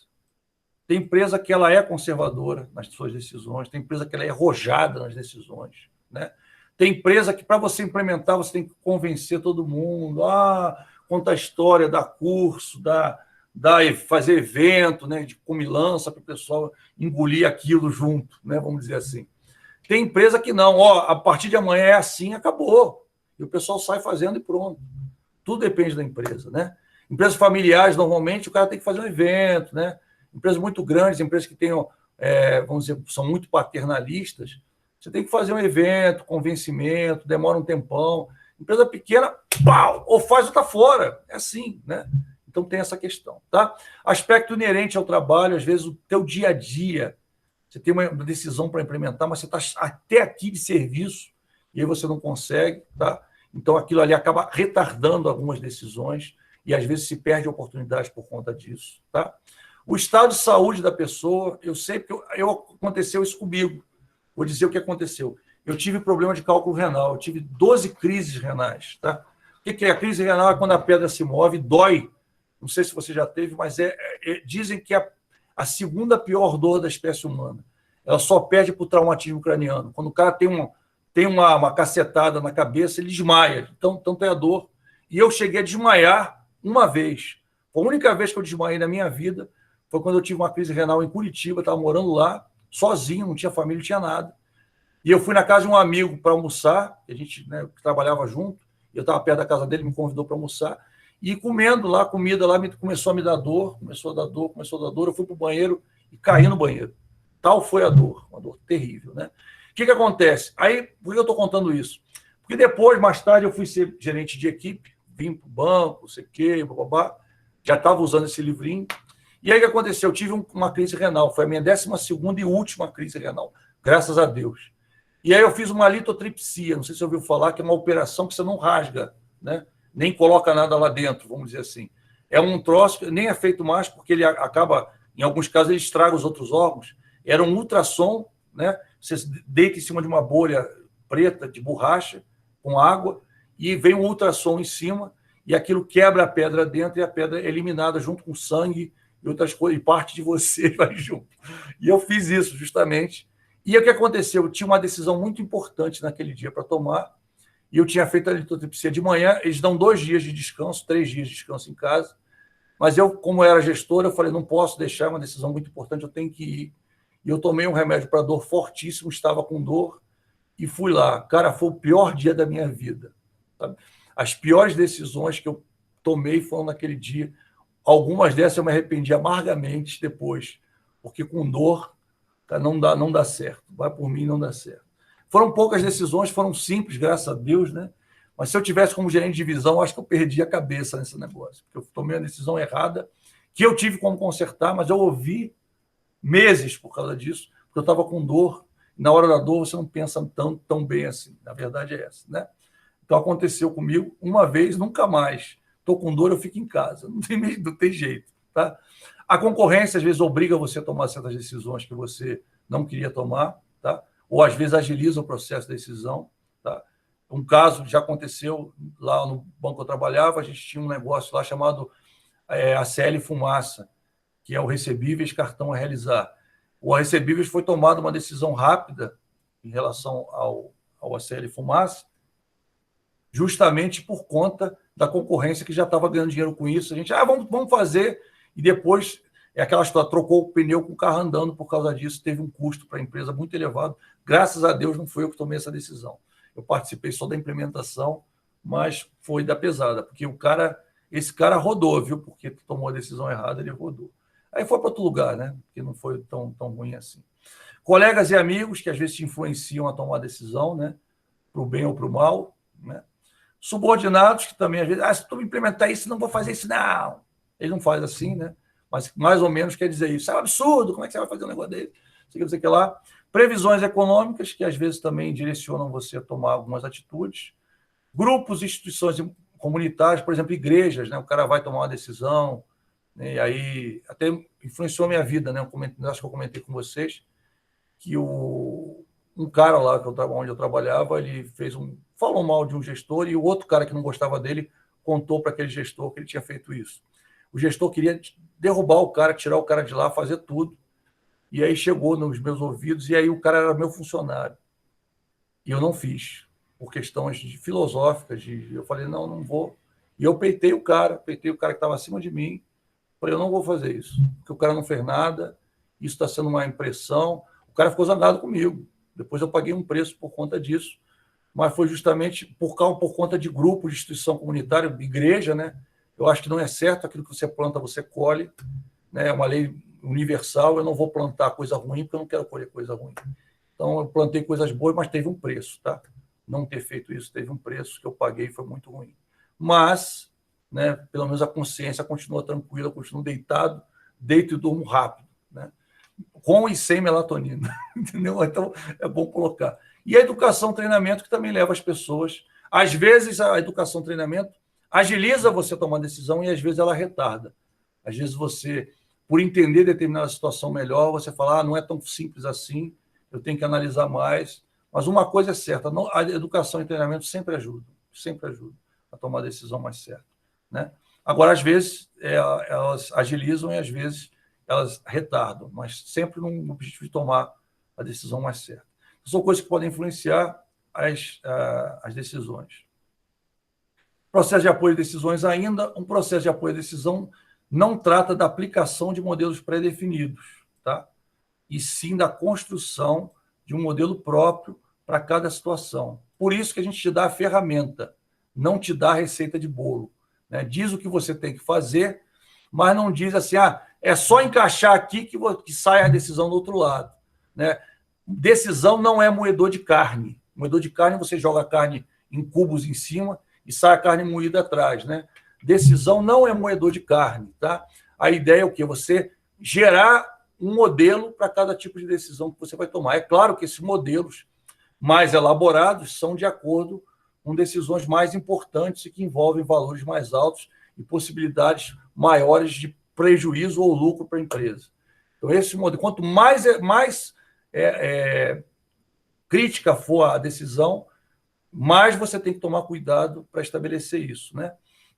Então, a partir das interações entre elementos, subsistemas, de onde emergirá gradativamente uma nuvem de elementos primários de avaliação. Essa expressão aqui é do Bana, tá? Bana e Costa, aqui, em 2003, ele fala sobre isso. Tem um modelo muito interessante do Bana que a gente vai ver. É aquele negócio a mais que está dentro dos nossos autores, mas que outro autor explica melhor e eu trago para o nosso, tá? Eu gosto muito de fazer isso. Falei para você que eu ia fazer no início, né?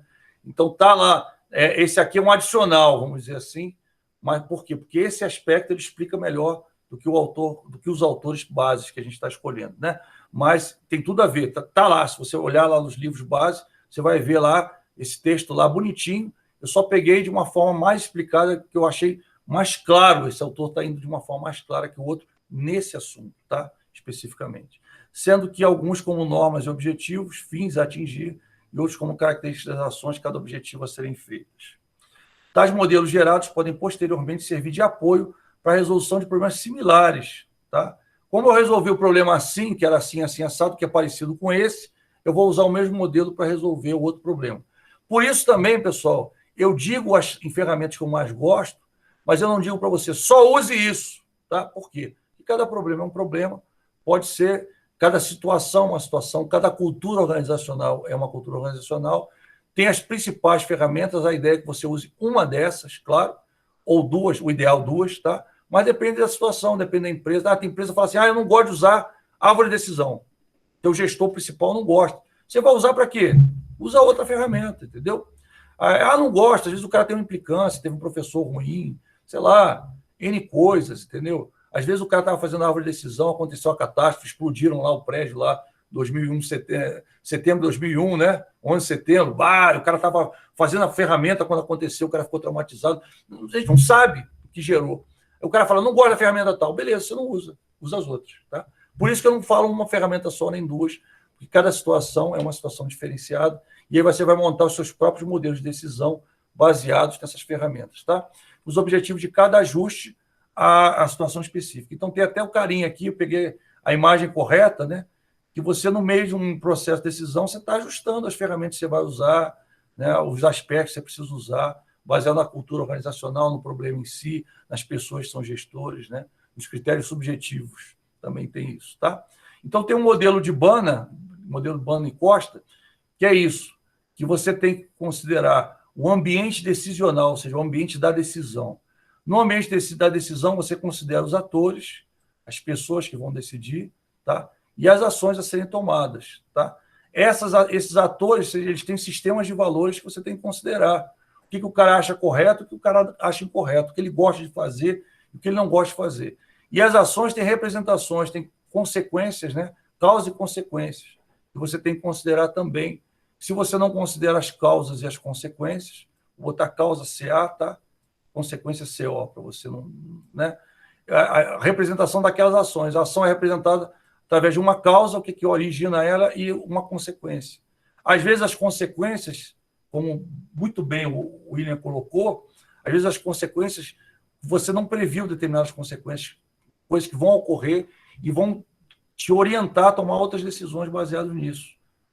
Senão, já era, né? E isso aí ele vai causar, né, uma alteração nos objetivos, tá? Ou seja, vai mexer com a criação desses objetivos ou a alteração deles, e também nas características dessas ações. Tá? Então, isso tudo eles chamam de uma nuvem de elementos primários de avaliação, que vai ser a base da estruturação das decisões.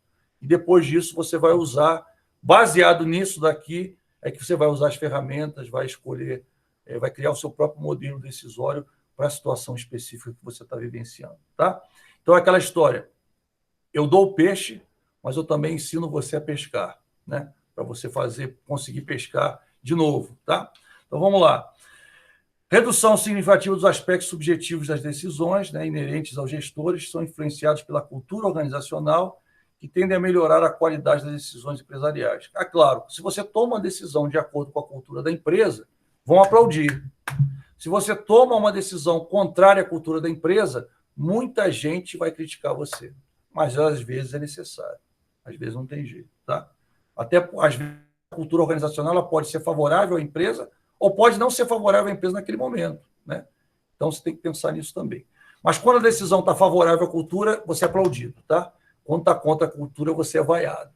Né? Fica todo mundo torcendo para dar errado. Se der errado, tá vendo? Eu falei para você que não ia dar certo, não está de acordo com o nosso padrão, né? Com a nossa visão, vamos dizer assim. Como toda decisão apresenta algum tipo de risco ao ser implementada, a redução dos aspectos subjetivos confere maior segurança ao gestor e à empresa. É aquela história que eu falei para você no início, lembra? Como tem a possibilidade de errar, se você errar, vai ser chamado, né? E aí, se você não provar que o seu erro, você usou toda a técnica, mas mesmo assim aconteceu o erro, e isso é possível, se você provar isso, você está salvo. Eu consegui me salvar. Eu fui gerente de divisão vários anos no banco e saí como gerente de divisão. Eu conheci muita gente que entrou e não saiu como gerente de divisão, porque não baseou as suas decisões em métodos, né? Em avaliações. Eu digo sempre por dois motivos. Primeiro, Deus, né? Que Deus ajudou muito. Segundo lugar, porque baseou as suas decisões em técnicas e metodologias e não decisões empíricas, né? Eu vou para cá porque eu estou achando melhor. Não deu uma de Kirk, mas deu uma de Spock, né? Sempre brinco com os meus alunos, né? Porque gosto muito do Star Trek por conta disso, tá? Então, alguém está tentando me ligar, vai esperar. Estou dando aula, não tem jeito, né? Depois a gente fala. Tá legal, pessoal? Então, isso é muito importante, é vital a gente agir dessa forma, tá? Então, vamos lá. Aspectos diversos contra o processo decisório. Estamos quase acabando, tá? Então, vamos lá. Aspectos de... Então, existe um modelo de tomar decisão de Shu, que ele fala sobre 4 tipos de decisões, 4 tipos de modelos decisórios utilizados por empresas, tá? Eu já vivenciei os 4, tá, em empresas diferentes. Então, eu já conheço, posso falar de cadeira dos 4, tá? Mas, é claro, tem os meus preferidos. Os meus preferidos são esses 2, o racional e o processual, tá? Agora, já vivenciei decisões políticas, empresas ou em fases que tomaram decisões só baseadas na política, vou agradar o grupo X, e já vivenciei modelo anárquico. Já trabalhei numa empresa pequena, em que o cara tinha vários objetivos, ele não sabia onde ele ia alcançar, e é o pior cenário, tá? Ou seja, vamos lá, vamos falar um pouquinho sobre isso. Ele faz, o interessante desse autor é que ele faz um overview em cima dos modelos, e você talvez até ache alguma coisa interessante na empresa que você trabalha, ou na empresa que você vai trabalhar. É interessante falar disso. A gente tem duas máximas aqui, que são os vértices do gráfico. É incerteza técnica e ambiguidade e conflito sobre os objetivos. Quando os objetivos estão claros, tá? Ou seja, quando você tem uma baixa ambiguidade, ou seja, o teu objetivo está claro, tá? E você tem uma baixa incerteza quanto à técnica que você utiliza, você está usando o modelo racional, que é o melhor modelo de todos. Eu digo para você que é o Chan, é o melhor para você usar, tá? Porque ele está orientado para os objetivos, que são claros, e ele é guiado por regras, rotinas e programas de desempenho. Então, você está completamente calçado para tomar aquela decisão, mesmo sendo algo completamente desconhecido. Mas o teu modelo é um modelo racional. Então, você não vai ser questionado por um modelo racional, né? A pessoa vai falar, deu errado. Pois é, mas eu fiz um modelo racional. Foi o que aconteceu comigo. Cara, simplesmente o diretor me esqueceu, né? Literalmente me esqueceu. Parou de me perturbar. Ele enchia o saco de todo mundo, cutucava todo mundo, espetava todo mundo. Eu, as 2 vezes que ele tentou me espetar, não conseguiu, eu mostrei, ele esqueceu, falou, não, esse cara ele pensa diferente, eu não vou encher o saco dele, não. Porque ele fazia de propósito, né? Porque ele era o responsável, ele assinava para todo mundo. Imagina uma área de contabilidade que o cara responde até pessoalmente, porque ele é responsável pelo que ele faz. Então, ele vivia testando a gerência média dele. Por quê? Porque se o cara não usasse um método, não usasse alguma coisa, era o dele, era o pescoço dele que estava na reta, né? Junto com o pescoço do cara, claro. Mas estava o dele também. Então, ele vivia testando os caras. Então, ele me testou as 2 vezes, uma vez incisivamente, outra vez mais brandamente, que era uma decisão pequenininha, e ele viu que eu tinha uma metodologia e ele falou, opa, então esse aí posso ficar tranquilo. E é a melhor coisa que o gestor quer, saber que ele pode contar com as pessoas que estão abaixo dele, que estão usando metodologias eficientes, não está sendo empírico, não está sendo, né? Eu vou por aqui, unidunité, e vou decidir assim, não. Está sendo decisão baseada. Outra coisa, quando você tem um nível de incerteza técnica alto, que acontece, tá? Às vezes você está trabalhando com um negócio completamente novo, você não sabe nada daquilo, nada, coisa super nova. Então, você vai ter que caçar. Então, mas você tem qual a melhor ferramenta? Como é que eu vou chegar nisso? Que variáveis eu vou analisar? Então, você tem várias incógnitas, né? Aí, o que você faz? Você usa um modelo processual. O que é isso? Você usa uma metodologia que você já usou, ou monta uma metodologia baseada em critérios sérios, né? E aí você orienta para os objetivos. Para os objetivos, são objetivos claros, né?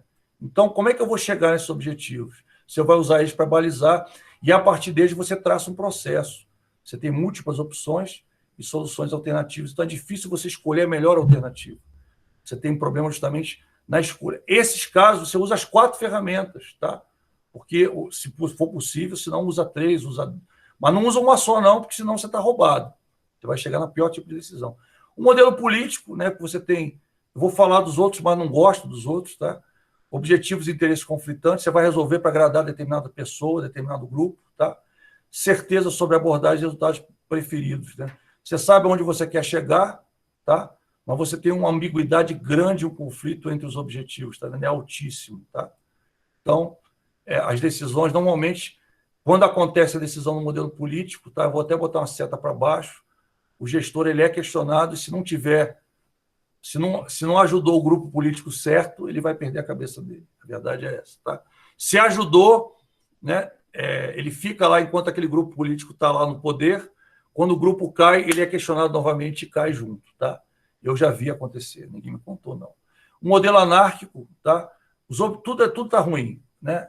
Você tem alta ambiguidade e eu não sei os objetivos. Como é que você decide isso? Você decide isso no tapa. Eu acho, unidunité, não sei o quê. É o pior tipo de decisão que você possa imaginar. Vou botar um mais e uma seta enorme para baixo, tá? Evita, não tome decisões assim, porque essas decisões elas vão acabar com o fim do seu emprego, normalmente. Elas são terríveis, são decisões terríveis.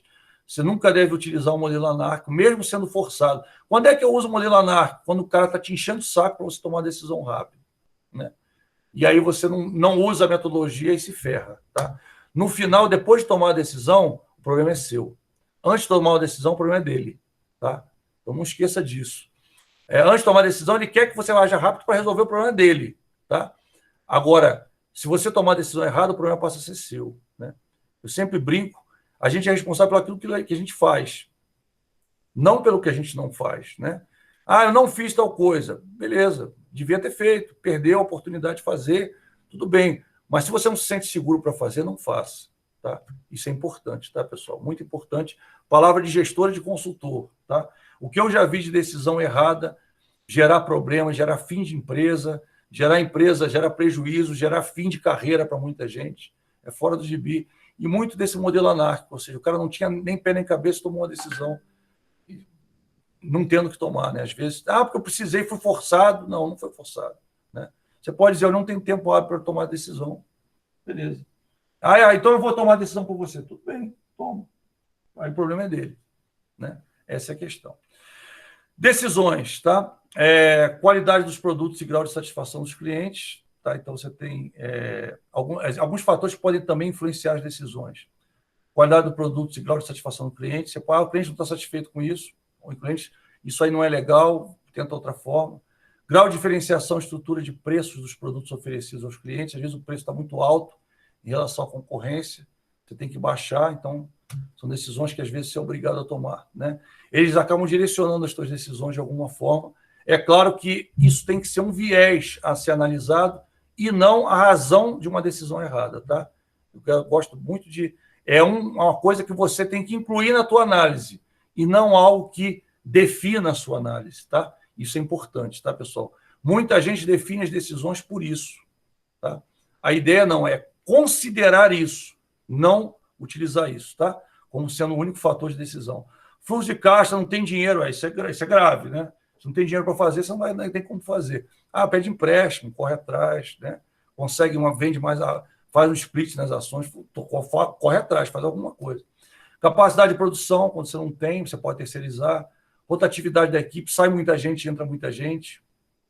Tem que treinar o pessoal não está ciente do que tem que fazer. Fornecedor versus disponibilidade de matéria-prima. Você tem, às vezes, um fornecedor, mas a matéria-prima acaba. Tem que correr atrás de mais matéria-prima, né?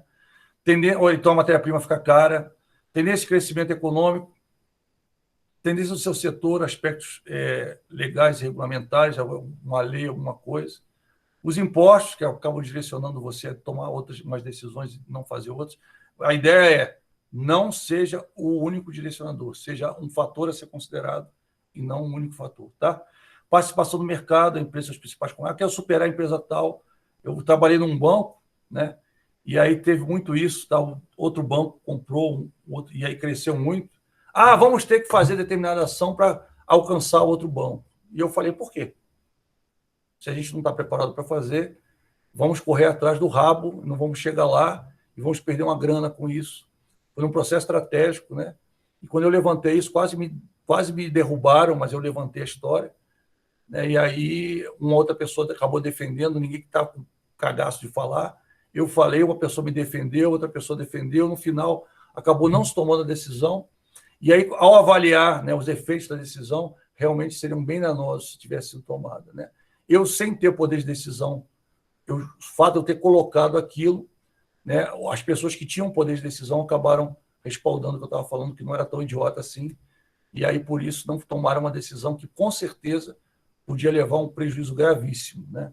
Que a pior coisa, né, não sei, tem uma piada, eu não vou contar que é uma piada já que não é mais socialmente responsável, vamos dizer assim, mas tem uma piada que falava sobre isso, né, que às vezes a pessoa, para querer alcançar o concorrente, ela toma umas atitudes e ela se arrepende muito depois. Né? Isso aplicado ao meio empresarial é batata. Tá? Dá o passo segundo a tua perna, e não segundo a perna dos outros.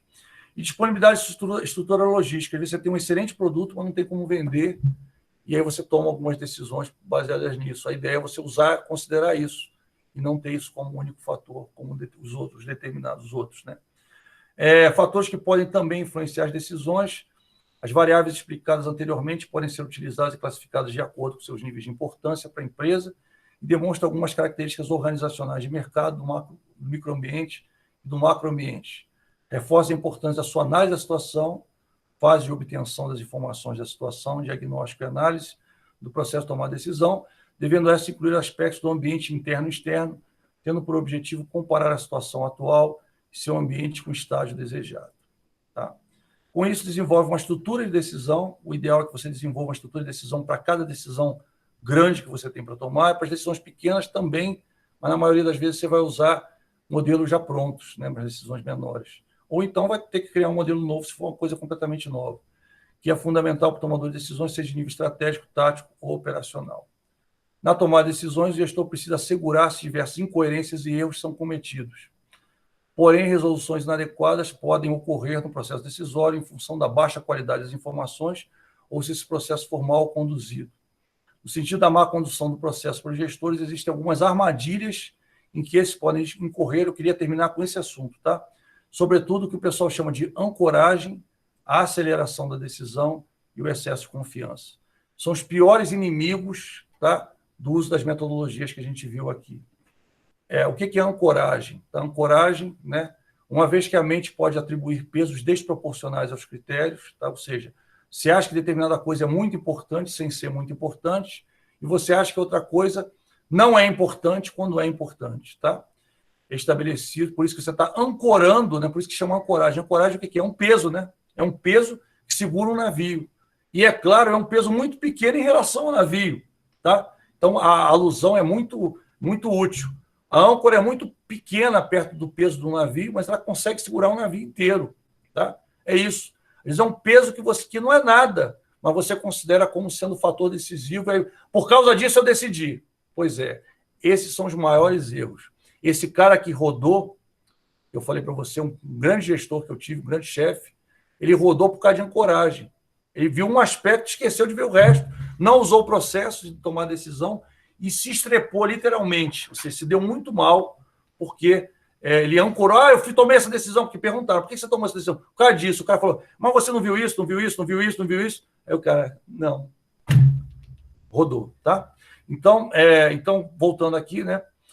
Uma informação recebida pode distorcer a análise.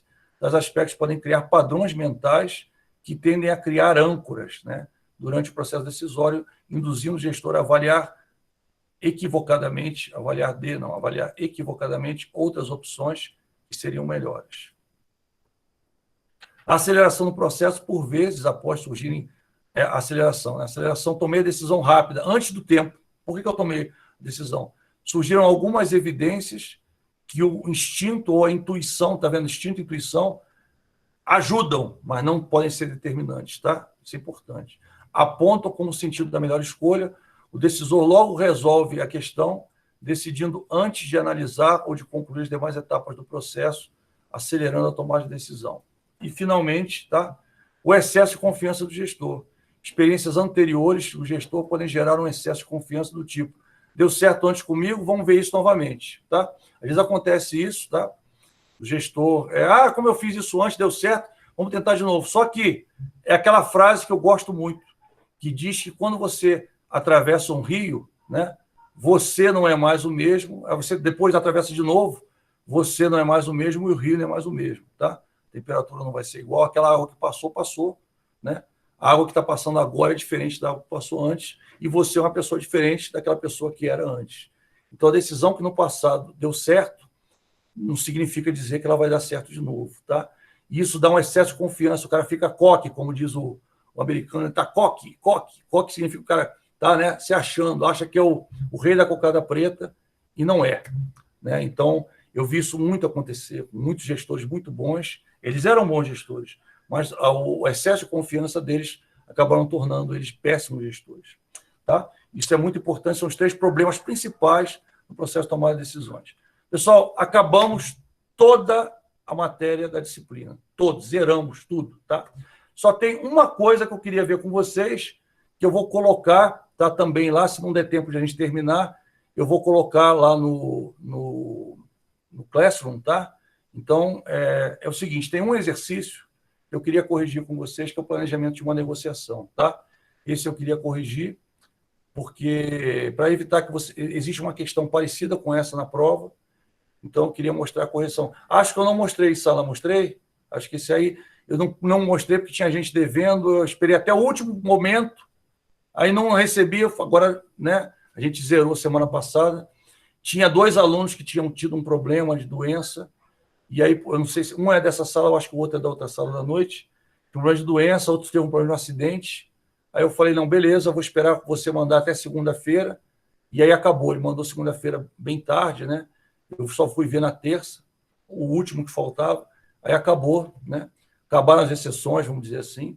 Então, eu vou dar, claro que quando eu dou a resposta de exercício, literalmente eu não aceito mais, se alguém mandar, eu vou devolver, não vou considerar, tá? Então, voltando aqui, o exercício de planejamento, o que era? A empresa negocia bem, chamou você como seu melhor negociador, com grande experiência nessa área, para coordenar a negociação para aquisição de um gerador elétrico, que é fundamental para a organização. A empresa realizou recentemente a venda antecipada de toda a produção de determinado produto, ainda a ser produzido, sendo tal a fabricação depende diretamente da aquisição desse equipamento, gerador elétrico, o qual precisa chegar em, no máximo, 5 dias, a fim de que a empresa consiga cumprir o prazo de seu compromisso assumido de um grande cliente. Sabemos que esse equipamento comercializado no mercado normalmente por 50 mil, esse 50 mil, ele vai determinar o teu primeiro lance, tá vendo? Não vai ser esse o teu primeiro lance, não. Mas esse daí você não pode cobrar no teu primeiro lance o mesmo valor de mercado, então vai ter que ser abaixo desses 50 mil. Tá? Seria o preço que é cobrado no mercado. Então, a esse preço não vale a pena você negociar. Tá? Então, se você estivesse vendendo, o vendedor não poderia dar um lance de 50 mil, porque você compra no mercado. Tem que ser 49.900, por exemplo, mas tem que fazer, tem que dar alguma vantagem para quem vai comprar, tá? Claro que esse preço está mais ligado ao vendedor, como eu falei para você. Porém, a empresa gostaria de pagar a quantia de 35 mil. O que é esse 35 mil? É uma PAN, tá? A MAPAN dela é 35 mil. Lembrando que é visão comprador, tá? Ela vai comprar por esse equipamento. Dessa forma, a organização precisa negociar diretamente com o único fornecedor daquela localidade. Que problema, né? Estou precisando do troço, é o único cara que vai me fornecer. Observando os aspectos, resolve agendar uma reunião com ele, né? Deixa eu ver, estou meio rouco. Deixa eu ver aqui. Após grande discussão, devido à necessidade urgente, ele primeiro marcou com a alta administração para saber os limites que ele tinha, a margem negocial. Após grande discussão, devido à necessidade do referido bojo da empresa, a alta gerência decide que a margem negocial é de 5 mil. Olha só, já dei aqui a minha MAPAN, disse que a margem é 5 mil. Então, automaticamente já achei a minha máquina, tá? Mas a gente vai ver isso mais adiante. Eu tenho a margem negocial aqui, tá? Além disso, eles informaram a você, o negociador, que tendo realizado, alguém poderia pagar valor que fosse, de forma alguma, poderia pagar 42. Então, esse, de forma alguma, é o piso mínimo, tá? Esse aqui é o piso mínimo. Ou piso mínimo, ou ponto de recuo, se quiser usar ponto de recuo, é esse, tá? Que poderia, por prejuízo da venda, Aí, continuando, né, o resto eu acho que é só texto, não tem mais nada importante. O importante era isso aqui, né? Após realizar o planejamento, entre em contato com a empresa, marca, ver que é o último equipamento disponível no estoque, né? Adicionalmente, sabe que a chegada de novos equipamentos vai demorar e você está precisando do negócio para ontem, né? E aí pergunta-se, né? Realize um texto comentando cada um dos aspectos do planejamento básico da negociação e sua resposta escreva cada um dos itens que dizem respeito a esse tipo de planejamento. Responda quais as informações passariam ou não, de que táticas poderia usar no fechamento do acordo, quais seriam as suas margens, máquina, MAPAM, ponto de recurso, onde de negociação, né? Se possível, imagine concessões ou moeda de troca que poderia se fazer, tá? Se necessário, busque também informar sucintamente um plano B, que seria proposto, utilizado caso não conseguisse fechar a negociação dentro dos limites estabelecidos. Então, são 6 respostas. Pessoal, dá presente aí, viu, pessoal? Está na hora do presente, tá? Dá presente aí, rapidinho, tá? Presente, presente, presente. Vamos lá. Você vai se basear nesses 3 slides, nesse aqui que tem os passos para o planejamento simples da negociação, nesse aqui que tem as margens da negociação, é o lado do comprador, tá? E esse aqui que são as estratégias ou abordagens mais utilizadas que você vai usar também, tá? Então, vamos lá. Seria essa estratégia isolar, porque você não pode falar, por exemplo, né? Já corrigi alguns desses, sim. Corrigi alguns desses. Inclusive, eu normalmente trago uma resposta do aluno que eu pego e adapto, tá? Para não ficar uma resposta muito técnica do professor, eu pego uma resposta do aluno e dou uma adaptada, tá? Ajusto algumas coisas para ficar melhor, tá? Eu gostei do trabalho, acho que de vocês eu lembro de ter corrigido, sim. Gostei sim. Depois a gente vai falar mais sobre isso. Na resposta, havia necessidade de abordar 6 aspectos fundamentais do planejamento básico. Eu vou abrir tudo, tá, pessoal, que eu vou explicar. Eu vou explicar mais rapidamente para dar tempo, tá? Mas só para... claro que, se você tiver dúvida, você pode me mandar um e-mail, me ligar agora de tarde, mandar um WhatsApp, tá? Então, primeira coisa, primeira fase, os objetivos da negociação, que é a aquisição do gerador, a preparação da argumentação, seria de realizar uma pesquisa sobre geradores daquele tipo, negociações e aspectos das vendas anteriores do fornecedor, prepararia o raporte comentando aspectos do produto a ser adquirido da sua empresa, sem entrar no aspecto da necessidade de aquisição urgente do equipamento. Se você disser que precisa urgente, tá? No início da negociação, você vai pagar o preço do cara e ele não vai negociar, você vai pagar o preço dele. Então, você vai isolar mesmo, você vai separar esse assunto, não vai falar. Vai falar no momento apropriado. A gente vai ver depois. Por esse motivo, você escolheria abordar a estratégia de isolar, né? E também a estratégia de fatiar. Eu vou falando aos poucos as coisas para ele, tá? Vou falando aos poucos. Ou surpresa, também é admissível surpresa, que é um aspecto falado em último caso. Você vai falar, no último caso, você precisa desse gerador urgente, depois você já fechou o valor, para quê? Para dizer assim, eu preciso que você me entregue esse troço o mais rápido possível, de preferência hoje, né? Uma vez fechados os valores, apenas no sentido de reforçar que o equipamento chegasse o quanto antes. Quanto aos interesses principais envolvidos, a necessidade de aquisição do gerador pela empresa negociar bem e a entrega no prazo inferior de 5 dias, o interesse do vendedor seria o de vender a máquina restante em seu estoque. Quanto aos limites das margens de negociação, faltou definir um primeiro lance, a oferta inicial do comprador, conforme solicitado, sendo o valor mais baixo da MAPAM, porém não mais baixo que isso. Então, não baixe demais. Por exemplo, lembra, você é o comprador, então o valor mais baixo é a tua MAPAM. Tá? A tua MAPAM é de 35 mil, você vai dar um valor mais baixo ainda. A primeira oferta vai ser 32. Eu pago 32 nesse gerador. Você quer chegar nos 35, então você tem uma margem para negociar. Nunca a MAPAM pode ser o seu primeiro lance, tá? Tem que ser, se você é comprador, é abaixo da MAPAM, se você é vendedor, acima da MAPAM, mas abaixo do preço de mercado. Quando você é vendedor, tem que ser abaixo do preço de mercado. Então, isso aqui era 50 mil, a primeira oferta podia ser 49, por exemplo, tá? Se você estivesse vendendo. Pessoal, são 11h20, tá? Você já deu presente. Se quem quiser ouvir até o final, eu termino o exercício. Quem não quiser, tiver outro compromisso, tá? A partir desse momento, sinta-se liberado. Mas eu gostaria... Vai cair uma questão na prova bem parecida, tá? Então, se puder ficar mais 2 minutinhos, acho que vai valer a pena. Mas você que sabe. Devendo-se colocar lugar à outra parte, a fim de não ofender sua principal parte, fazendo com que ela se retire da negociação. Porém, abaixo, né, o comprador só MAPAM. No caso do exercício, o negociador deve definir sua MAPAM, alvo da negociação, que é 35, sua máquina, que é 40 mil, ponto de recuo, que é 42 mil, que a partir abaixo disso ele não faz.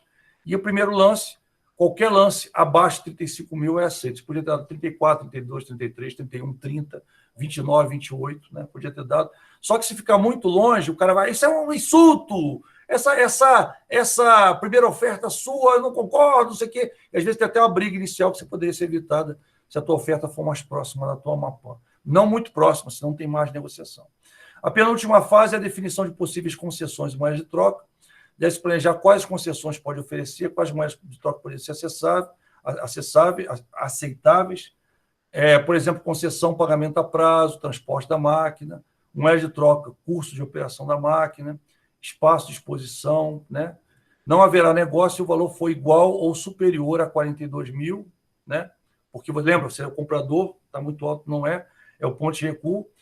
Por último, faltou falar de definir o cenário, buscando ressaltar a importância da empresa comprador local de negociação, deixando certificações obtidas, referências, sobretudo buscar que a outra parte ficasse à frente do outro negociador, você ficar à frente dele, olhando nos olhos, né?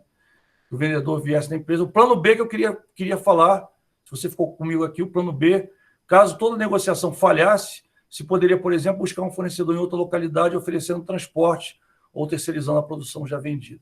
Pessoal, alguma dúvida com relação a esse exercício? Se você tiver, né? Ok, se não tiver, fica a correção dele, tá? O outro exercício que não tem a correção é só uma aplicação de fórmula, tá? Opa, nem tem. Só esse exercício mesmo, tá? Então, o outro a gente já corrigiu, os outros a gente já corrigiu, já apresentados, então está tranquilo. Então, só tem esse exercício mesmo para corrigir, já está apresentado para você. Se você tiver alguma dúvida, pode tirar comigo aqui, que eu fico até o último aluno sair, ou então pode mandar um WhatsApp, ligar para mim ou mandar um e-mail, tá? Pessoal, grande abraço para vocês, bom almoço, tá? Bom final de semana para todos vocês. Estudem para a prova, não deixa, tem muitos slides, não deixa para estudar, ou para, a prova é com consulta, eu vou ver na hora, porque muitos alunos bons já se deram mal fazendo isso, tá? Então, por favor, deixa para a última hora não, tá? Dá uma olhadinha, dá uma lida. Você que já vem lendo, beleza, dá uma olhada só para olhar. Muito obrigado por tudo, tá? Obrigado. Vocês foram uma turma que eu gostei e gosto muito, tá? Estou à disposição de vocês, mesmo depois da prova. Depois da prova, eu continuo as aulas, está na semana seguinte, está na quinta-feira. Eu peço que todo mundo venha para poder ver a correção da prova. E as outras provas eu vou dar um material adicional que vai ser útil na sua carreira, na sua vida, vai ser bom para você assistir também, né? Já que tem a aula, tá? Mas muito obrigado a todos, eu agradeço já de antemão, valeu por tudo, tá? E a gente se vê semana que vem com a prova, tá? Grande abraço para todos, obrigado. A partir desse momento, vamos parar de gravar, então, tomara que você já tenha dado presente.